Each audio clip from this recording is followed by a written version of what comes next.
All right, everybody. You know, I flew the Phantom 4 yesterday for the first time. And it flew great, no problems. But I noticed, I was messing around with that active track.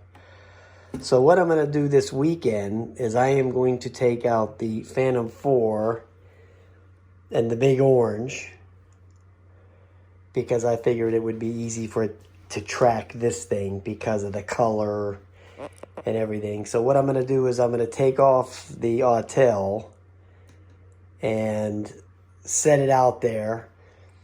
Then I'm going to take off the Phantom 4, set up, get it looking at the X-Star, set the active track onto the X-Star from the Phantom 4, and then grab the joystick back to the X-Star and fly the X-Star around to see if the Phantom 4 is going to follow it. Now, I'm not going to be able to do it today because the weather is looking like there's going to be some big thunderstorms today. But over the weekend, I'm going to get out there and try that. So we shall see, right, what that's going to do. All right, guys. I don't know how much risk is involved.